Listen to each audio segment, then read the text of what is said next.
Okay, now we are actually in anticipated territory, in a way. First off is DC's Birds of Prey. This DCEU film looks to be much better from previous efforts in this franchise. The Harley Quinn craze seems to be alive and well, and I can't wait to see Margot Robbie's return after, 4 years? It's really been 4 years since Suicide Squad? Jesus. Wake up! Wake up, wake up, wake up! Up you wake, up you wake, up you wake, up you wake! Birds of Prey and the Fantabulous Emancipation of One Harley Quinn is the sophomore film by Kathy Yan, the director of Dead Pigs from 2018. This is technically a sequel to Suicide Squad, and it has all of the same problems, minus a trailer house editing it. What? Oh, I'm not gonna kill you.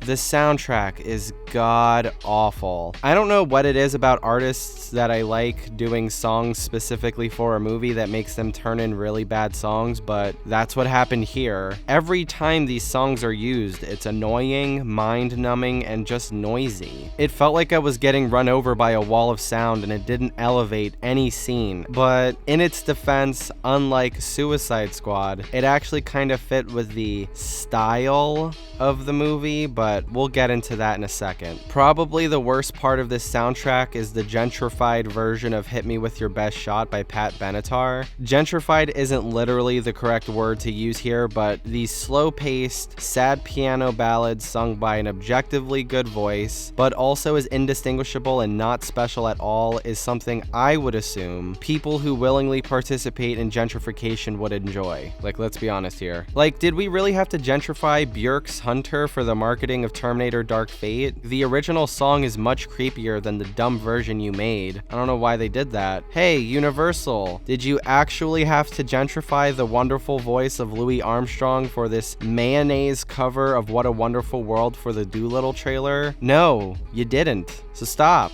Stop doing this. The point is, if your music supervisor tells you to do one of those lame-ass covers for your movie or your trailer, fucking fire them. Since I've spent so much time of this video talking about the music, I'm going to end this by saying the musical score wasn't really there. I mean, it was, but each song didn't feel cohesive with each other. It just felt like it was servicing whatever the tone of the scene needed and just some random Hollywood temp bullshit. It wasn't really compelling. Besides the soundtrack, the narration is probably the worst aspect of this film. It wanted to be Deadpool really bad. Harley at multiple points in the movie straight up breaks the fourth wall too. It has a ton of similarities to those films, and it was very strange actually. And that's exactly what this is, a love story.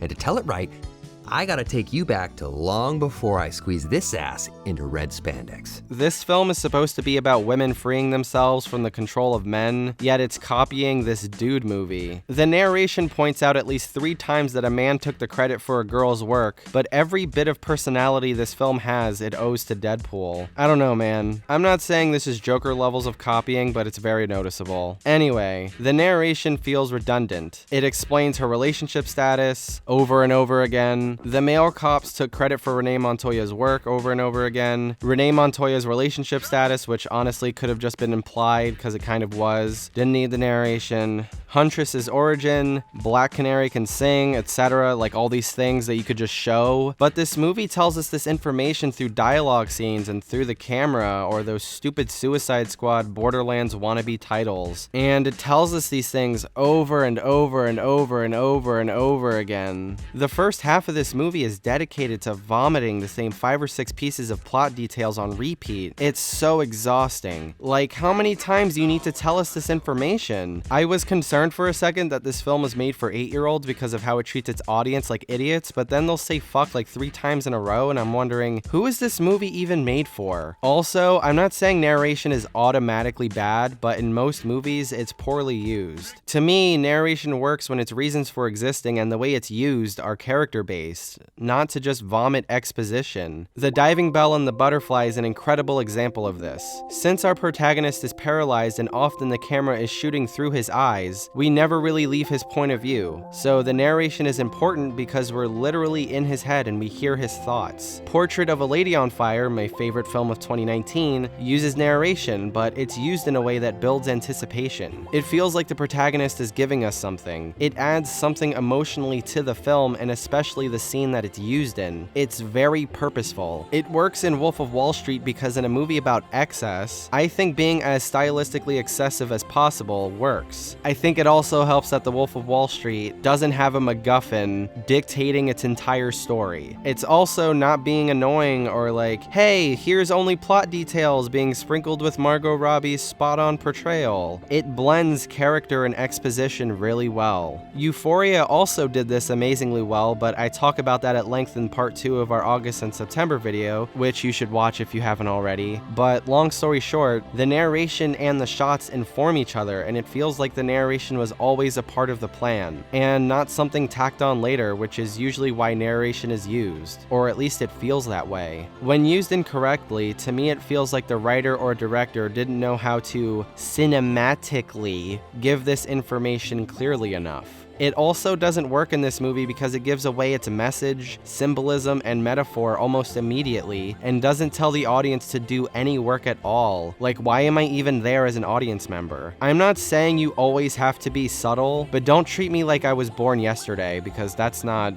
appealing at all. Man, I love Birds of Prey and the fantabulous emancipation of one Harley Quinn. This movie was so goddamn fun. I feel like this is becoming a running theme with films I've seen in theaters, but honestly, a lot of what I've recently seen has just been dumb, out of control fun that I enjoy with some popcorn and a large delicious beverage in a nice reclining seat. Wait, what was I talking about? Oh yeah, Birds of Prey. This movie actually made me smile. I was in love with a lot of what the film had to offer, even if some of the things it offered were low-key ridiculous. First and foremost, I love Margot Robbie as Harley Quinn. She was fine in Suicide Squad, even though that movie was a clusterfuck. What? But here, she really made the character her own. I kind of expected it to be a movie centered around Harley Quinn, even though it's called Birds of Prey, so I'm glad my expectations weren't subverted. Everyone does a fine job with what they are given, to be honest, except in my opinion, Ian McGregor as Black Mask. I think he does a wonderful job with his performance, but I think the writing for this character was a little too much? Too little? I don't know for sure. He kind of gave me Joker vibes, but also he didn't seem as crazy as him at times. It was really confusing. He was still enjoyable, and didn't derail any enjoyment I had of the film. Another thing that was low-key, no, high-key ridiculous is the pacing of this movie, and the way in which the story is told altogether. Like 1/3 of this movie is a flashback to things that have happened already, and the movie tries to interconnect everything to make the story seem to flow better. It doesn't work.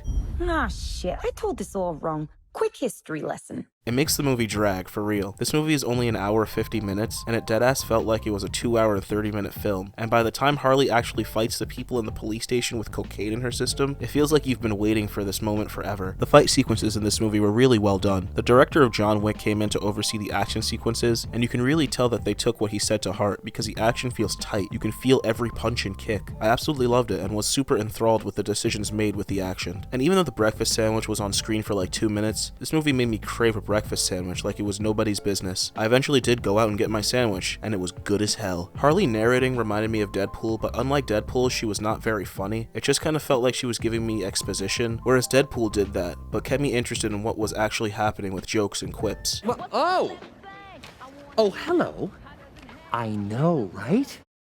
Where is Batman? Oh my god, what is Batman doing? Where is the Batman? The absolute most happens in this movie, and Batman is nowhere to be found. It's as if Ben Affleck isn't Batman anymore or something. Huh. Weird. One thing that caught me super off guard was the old Taiwanese man at the beginning of the 3rd act. Out of nowhere he betrays Harley, and this is a turn that makes Harley betray Cassandra Cain, but 5 minutes later they're friends again? I didn't understand. I don't know. In conclusion, I did not enjoy this movie very much. Sometimes I would get something to enjoy, like Matthew Lebatique's cinematography, or the movie just letting Margot Robbie do her thing because she's the only choice to play this character. It's always been perfect casting. As soon as I saw her in Wolf of Wall Street, I thought, hey, she'd be a great Harley Quinn, and here we are. But every time I got something enjoyable from those aspects, it would be followed up and crushed by some bad narration or by its tone problems, like going from a scene where it's supposed supposed to be really funny and fun to this Me Too scene in Sionis' club right after, which also reminded me that the club set kind of sucked. It was basically a small-ish rectangle room and that was it. It didn't feel befitting of the Black Mask, to be honest. His apartment also felt quite anemic and small. Beyond the aesthetic choice of having a lot of negative space and that being a display of power, they didn't show enough of it and it just didn't look